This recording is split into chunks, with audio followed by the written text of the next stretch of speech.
London in the spring of 1894 was at once alive with energy and yet haunted by shadows of crime. Though the city bustled with the sound of carriages rattling over cobblestones, the whistle of trains entering stations, and the constant hum of conversation from every quarter, a strange unease lingered in the air. It was the year after the great scourge of Professor Moriarty had been supposedly ended at the Reichenbach Falls, where the world believed my dear friend Sherlock Holmes had perished.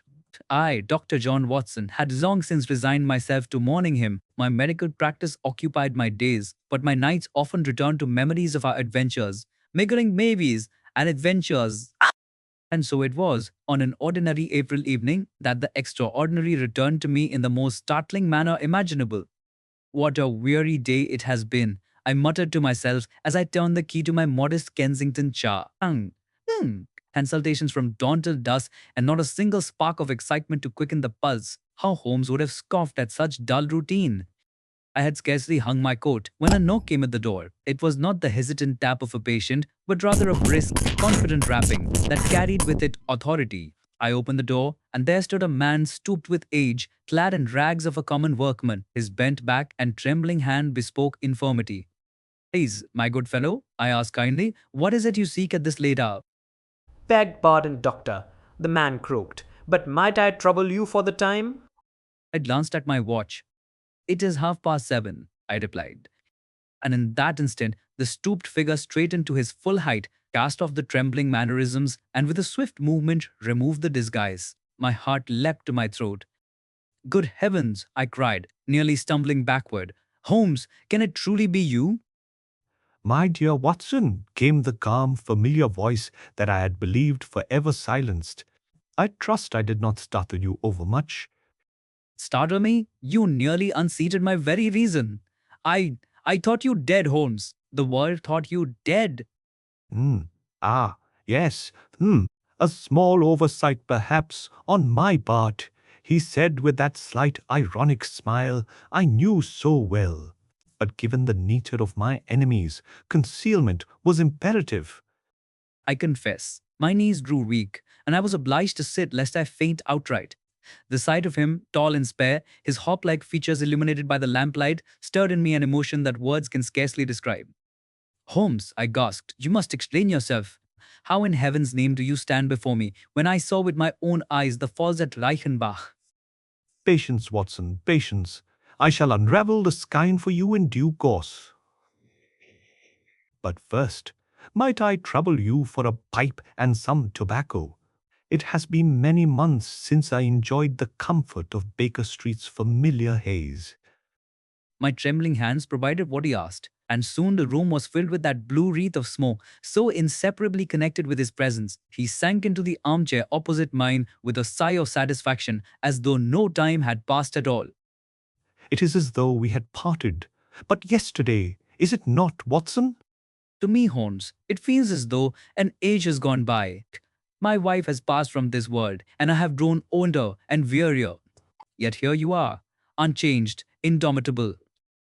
Forgive me, old friend, it was a necessity, not a choice.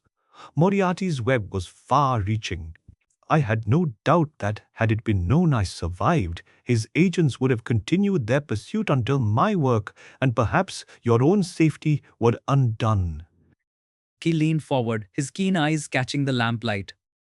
After I clutched at the ledge above the Reichenbach, while Moriarty fell to his well-earned doom, I clambered to safety. I own my money! But it was clear to me that Sebastian Moran and others of Moriarty's circle would stop at nothing to avenge him. Thus I allowed the world, even you, my dear Watson, to think me dead.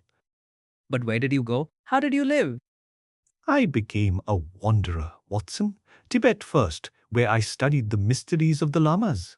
Then Persia and Mecca itself, where few Englishmen have dared tread. France for a season. Under the name of Sigerson, the Norwegian explorer, I observed, deduced, and ever kept my ear to the ground. And now, having learned that the remnants of Moriarty's organization are stirring once more here in London, I have returned. London is in peril again? Very much so. There is one man in particular, Colonel Sebastian Moran, late of Her Majesty's Indian Army, a marksman of unrivaled skill and one of the most dangerous brutes ever to wear a uniform. He is, in effect, the heir to Moriarty's enterprise. A thrill of both fear and excitement ran through me. I had long believed such nights of peril and pursuit were consigned to memory, and yet here was Holmes, alive and plotting once more against the dark forces of London's underworld. Then I am with you, Holmes, as ever I was. My service, my loyalty, my very life, if need be. I knew I could count on you, Watson. Your courage and steadfastness are the foundation of all our endeavors. Tonight we set forth upon a new adventure. At that moment, as though fate itself desired to quicken the pace, there came a muffled cry from the street below, followed by the commotion of hurried feet. Holmes was instantly on his feet, his sharp gaze fixed upon the window. Listen, Watson, do you hear that? A disturbance in Park Lane, and if I am not mistaken, it is the prelude to murder. Murder? But how can you know that? Elementary, my dear fellow. The hour, the quarter from which the cry comes, and the singular fact that Moran has been shadowing the house of the Honourable Ronald Adair. Come, there is not a moment to lose. Once of hesitation, he seized his cloak and strode to the door. I followed, my heart pounding. The game was afoot once more. The cool evening air of London met us as we hurried into the street. Gas lamps flickered along the roadway, their glow falling upon startled passers-by who craned their necks toward Park Lane. Holmes, tall and swift, moved with purposeful strides, and I, though struggling to match his pace, felt a sense of exhilaration I had not known in years. Holmes, you speak of murder. How can you be so certain before we even arrive? Because, Watson, I have kept a watch upon certain movements these last days. Colonel Moran, bereft of his master, has grown reckless. I learned that he has been frequenting the neighborhood of Park Lane with suspicious regularity. And now, this cry in the night, it fits too precisely to be chance. By the time we reached the large, dignified residence of the Honorable Ronald Adair, a crowd had already formed outside. Constable barred our way, but Holmes, with his old commanding manner, brushed past him as though the man were a mere shadow. Come, Watson, we are expected. Expected by whom? By the truth, my dear fellow, it always expects us. Inside, the house was in commotion. Servants wept in the hallway. A pain-faced butler wrung his hands in despair. At the top of the staircase, in a bedroom richly appointed with books and gaming trophies, lay the lifeless body of Ronald Adair, his head bent grotesquely over a table littered with playing cards. Gracious heavens, I whispered. He has been struck down. Indeed. Observe closely, Watson. What do you make of the scene? I stepped forward, my medical training quickening within me. The young man bore no sign of struggle, dusty doubly. His face was calm, his body unmarked, save for a single wound. Wahahaha! Baha! The injury is on the head there, just above the temple. But how strange! There is no weapon, no blood, hardly any sign at all. Could it be an accident? An accident? No, no, Watson, look more carefully. Do you see that small puncture? Neat, round, without tearing. That is no accident. That is the mark of a bullet. But a bullet fired here, in this closed room, we should see damage, powder, broken glass. Exactly. Yet there is none. The bullet has vanished. The window is unbroken, and there is no sign of a struggle. An enigma worthy of our attention. Holmes bent low, his eyes glinting as he surveyed the table. The scattered playing cards were neatly arranged in suits, though incomplete, as though interrupted mid-task. Ah, the key is here, Watson. Ronald Adair was sorting his cards, counting them, perhaps, and yet his life was ended in the midst of such a trivial occupation. Ask yourself, why should a young man of society, with no known enemies, be struck down thus?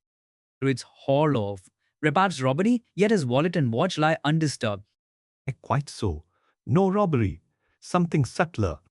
At that moment, Inspector Lestrade of Scotland Yard entered, his sharp features and brisk step betraying impatience. Holmes, I might have known you would appear where trouble brews, but I tell you this case is good enough. The young gentleman shot himself accidentally while handling a pistol. My dear Lestrade, do you see a pistol? It may have been removed. Or it may never have been here. Come now, use your reason. A bullet wound in the head, yet no pistol, no shattered pane, no trace of powder. Does that suggest suicide? Then what do you propose, Mr. Holmes? Murder, a deliberate, calculated act committed by one who possesses both patience and precision. And I believe I know. Who? You speak of Colonel Moran again? Precisely. The dead man was a clubman, a frequenter of card tables. A rumor speaks of large winnings lately made by Ronald Adair, particularly against Moran. Such humiliation is not easily borne by a man of the Colonel's temper. But how, Holmes? How could Moran have shot him? There's no sign of entry. Exact, Lestrade, is the riddle, but I have my suspicions. Yeah! We shall require patience and a little bait. Holmes turned to me with that glimmer in his eye that I had seen so often when the chase was near. Watson, do you recall the old rooms in Baker Street? Because I do. I passed by them often, though with a pang of sorrow. Then it is time we revisit them, for there lies the stage upon which this drama shall play its final act. I confess, my heart leapt at the thought of Baker Street once more. Yet Holmes's tone held a gravity that cheered me. He spoke not of nostalgia but of a trap in which one of the most dangerous men in London was to be ensnared. Holmes, do you mean to use yourself as the bait? Not myself, Watson, but something very like me. Come, I will show you. And so, with the body of Ronald Adair left in the care of the yard, we returned to the fog-bound streets, each step bringing us closer to the old familiar threshold of 221B Baker Street.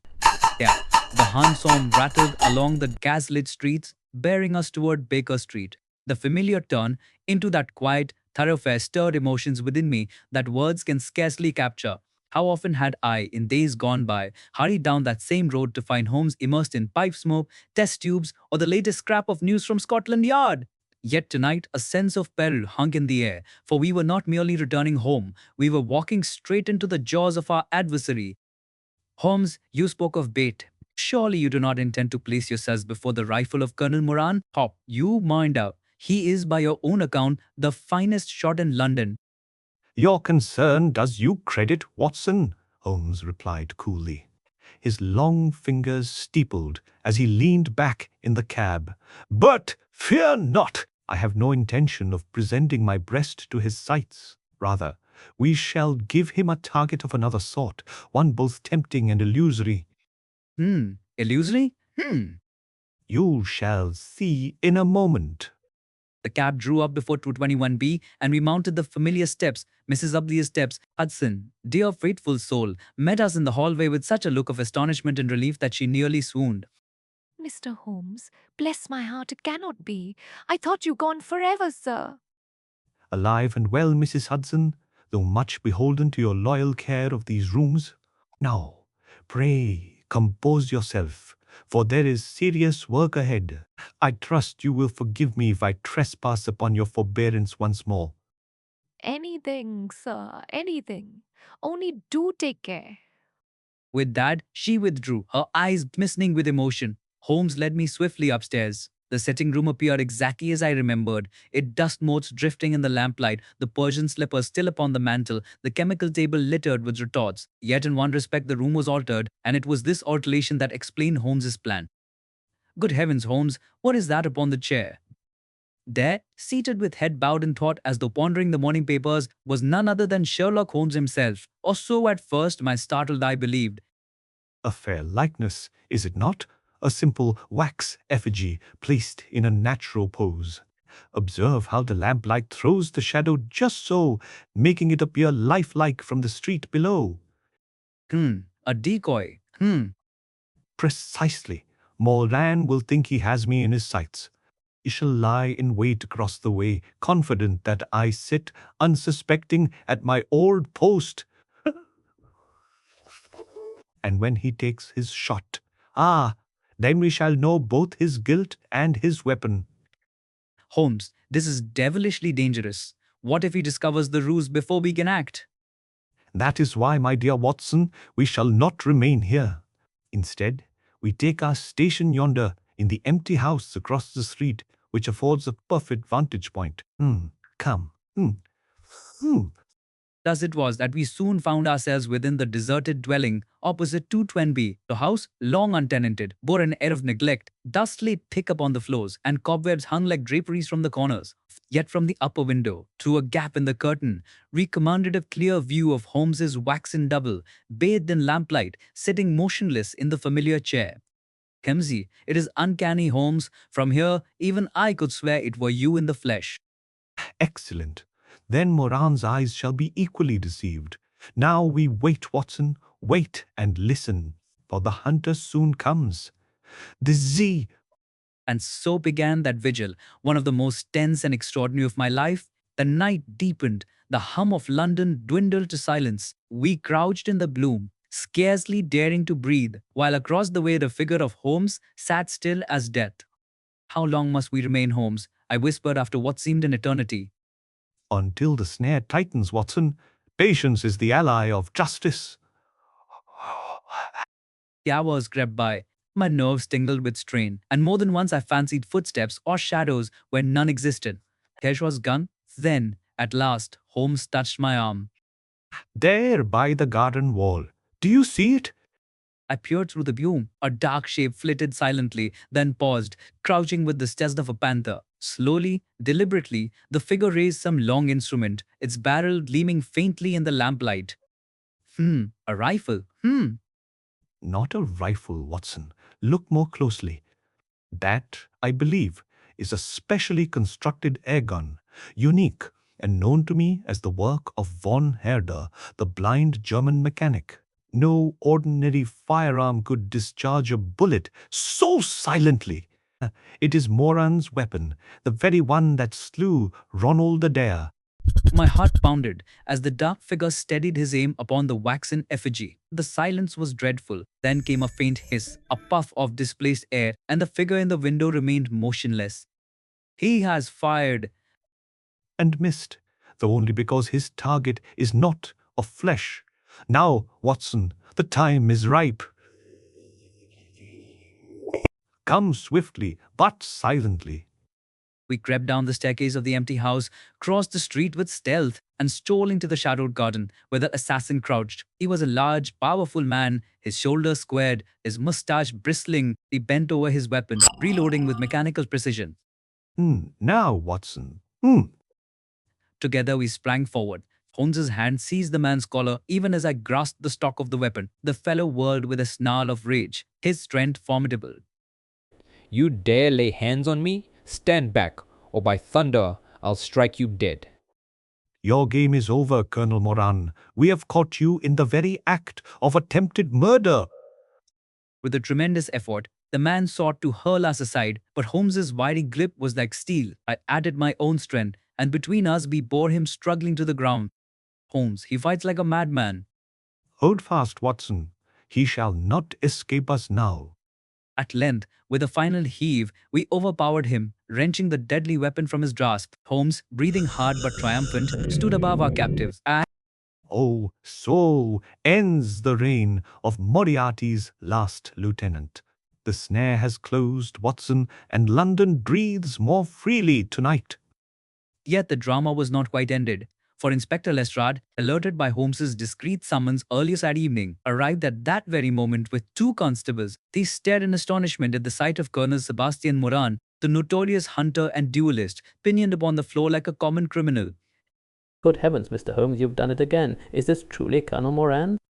The same, Lestrade. Caught, red-handed, in an attempt upon my life, with the very weapon by which he slew Ronald Adair. You will find the bullet lodged in the plaster behind yonder wax effigy, a perfect match to the wound in Adair's skull. By Jove, sir, this is astounding. We shall have him safe in custody within the hour. And so, under guard and cursing bitterly, the once proud soldier was led away. Holmes and I, weary yet exultant, returned at last to the familiar rooms of Baker Street, where the wax effigy still sat in solemn silence, as though keeping vigil over our triumph. The wax figure was carried from the chair, the curtains were drawn, and once more, Holmes and I sat together in the old familiar room at 221B Baker Street, talked, The smell of pipe smoke drifted about us, mingling with the faint trace of dust that had settled during Holmes's absence. I could scarcely believe that so much had transpired in a single night. My friend restored to life, a murder uncovered, and one of the most dangerous men in England taken into custody. Holmes, I said at last, my voice still trembling with the excitement of it all. I beg of you, explain to me every detail of this strange affair. Followed as best I could, yet there are still shadows I cannot penetrate. Gladly, Watson. For though the adventure has ended with Moran's capture, the method and reasoning are perhaps of even greater interest than the chase itself. Let us begin with Ronald Adair. Holmes leaned back in his chair, eyes half closed, the familiar attitude of reflection I had missed so dearly. Adair was a young gentleman of good repute, fond of whist and other card games, but not reckless in his habits. When he was found dead in his locked room with his money and valuables untouched, robbery could be ruled out. The only clue lay in the cards themselves, neatly sorted, partially counted. Why would a man sit alone, arranging his cards on the very night of his death? Perhaps to check for cheating? Just so, Watson. You see, Adair had played at his club earlier that evening. Reports soon reached me that he had won considerable sums from several gentlemen, among them one Colonel Sebastian Moran. Now Moran, as you know, is a man of violent temper, notorious for his skill at cards and his intolerance of defeat. It is highly probable that Adair discovered some dishonorable trick and intended to expose it. That sealed his fate. That sealed his fate. But the manner of the killing, Holmes, it baffled me. No pistol, no powder, no broken window. Precisely. That was the crux. Such a wound could only be made by a weapon of unusual design. My memory supplied the answer. Years ago, I had encountered a rumor of an air gun fashioned by a German mechanic named von Herder, constructed to Moran's specifications. Silent, deadly, able to discharge a projectile with sufficient force to kill at a distance. Such a weapon explained the mystery perfectly. So Moran stood outside Adair's window, fired with this infernal contrivance, and left no trace save the wound? Exactly. Adair never suspected danger, for no sound betrayed his assailant. The locked door and the untouched possessions gave the appearance of impossibility, yet the simplest of explanations sufficed, provided one knew of von Herder's handiwork. Holmes rose and began to pace the room, his long fingers tapping together. The next question, of course, was how to prove it. Moran is a wary man. Confront him without evidence, and he would laugh in our faces. But I knew is vanity. He prided himself as a hunter, a sportsman, one who could stalk and slay his quarry unseen. Therefore, if I offered him a chance to strike at me, whom he hated above all others, he could not resist. Hence the wax effigy? Precisely. It served as bait, placed where he must believe me sitting, unguarded and unaware. Then, by observing from the empty house opposite, we could catch him in the act, weapon in hand, beyond any possibility of denial. It was a brilliant stratagem, Holmes, though fraught with danger. Had he suspected the ruse, he might have turned his weapon upon us.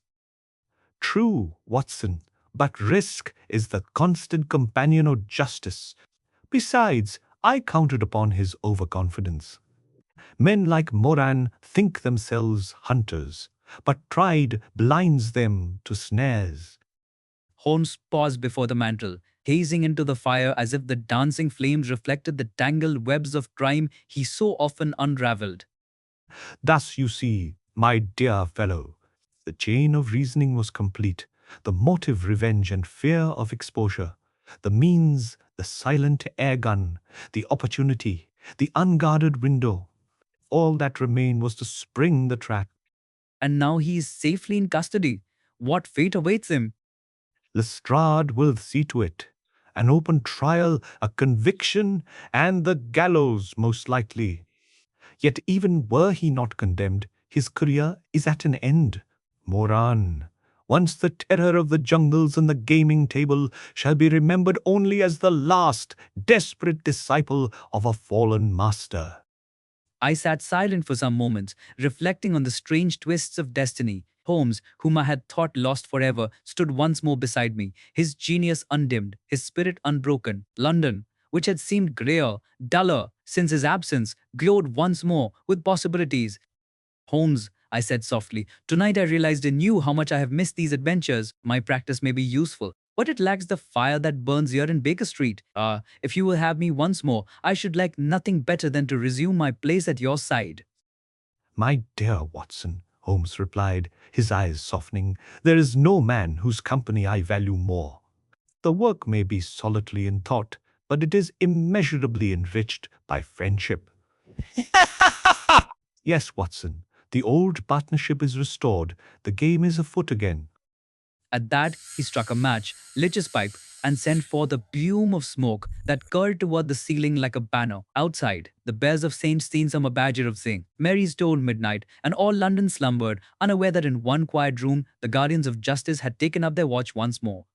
The night after Colonel Moran's capture was one of restless dreams. I awoke at dawn, the memory of Holmes's return still so vivid that I half feared it might prove some fantastic illusion. Yet when I stepped into the sitting room of 221B Baker Street, there he was, lean and ascetic as ever, his eyes bright with purpose, as though the 3 years of absence had been but a fleeting interlude. Holmes, I said, I confess I scarcely slept. My mind still reels with wonder that you are here, in the flesh, alive after all these years. Understandable, Watson.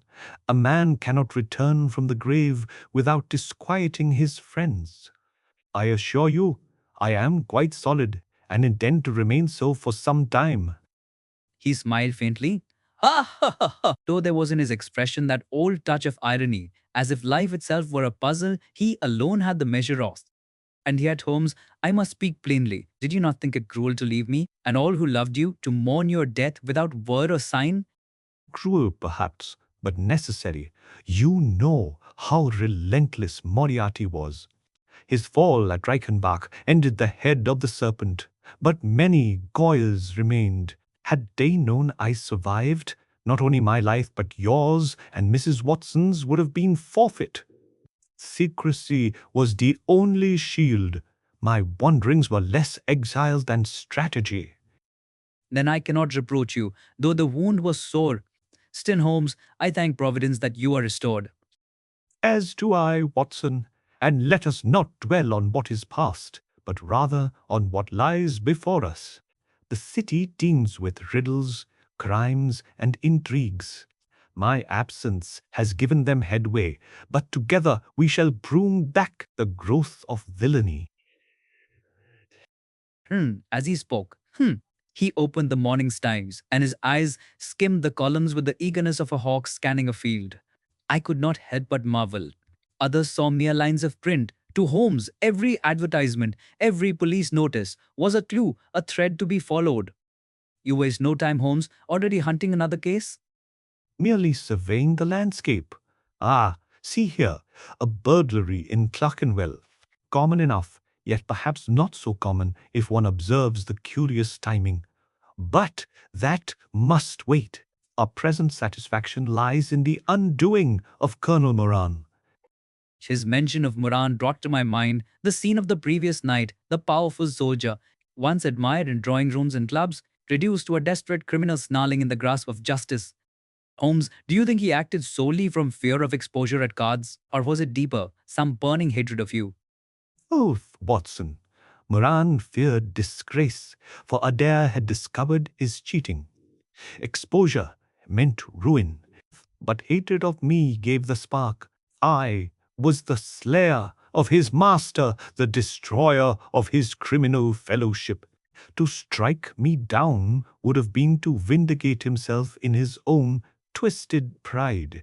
That he failed so utterly is justice of the highest order. I nodded. It chills me to think of the silent weapon he bore. How many others might have fallen had you not unmasked him? Indeed, the von Herder air gun was a fiendish device, but it is now in safe keeping. You see, Watson, Evil often arms itself with new contrivances, but the simplest counter is vigilance and reason. That is why we must ever be watchful. For a time, silence fell between us. The fire crackled, the air grew heavy with tobacco smoke. At length, Holmes spoke again, his voice softer. You see now, Watson, why I wished to return in secrecy. Had Moran known of my survival before last night, he might have struck unseen, and I should not be here to tell the tale. Better that the world thought me gone, until the last enemy was laid low. Then truly the chapter of Moriarty's empire is closed? For the most part, scattered remnants may linger, but without a leader, they are of little consequence.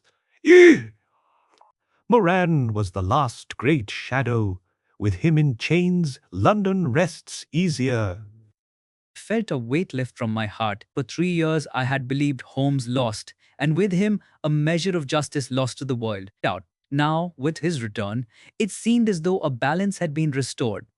Holmes, permit me a final word. I have missed not only your genius but your friendship. How a night. The chase thrills me, the deductions astonish me, but most of all, I value the companionship of a man who, for all his cold logic, remains steadfast in loyalty. Watson, he said gravely, you give me more credit than I deserve. Yet I tell you truly, without your presence, many a big tree would have been barren. You give courage where mine fails, humanity where my reason grows austere. That is the true partnership. Sincerity in his voice moves me deeply. For all his brilliance, Sherlock Holmes seldom spoke of sentiment, yet in that moment, the bond between us shone clearer than ever. To Astrid, the sun now broke through the London fog, casting a pale gold across the curtains. Outside, the wheels of cabs rattled, the calls of newsboys rang, and the city awoke to another day, unaware that its greatest guardian had returned to his post. Then, Holmes, what shall it be? Shall we take up the mantle anew, side by side, as in the old days?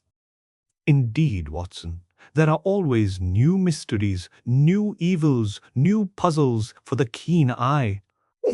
The world is a great book of crime, ever turning its pages. And we are its readers, decipherers, and sometimes its editors. He smiled, a rare, genuine smile that softened his hawk-like features. The game, my dear Watson, is afoot once more. And with that, the great adventure of the empty house came to its close, and another chapter of Sherlock Holmes's immortal career began.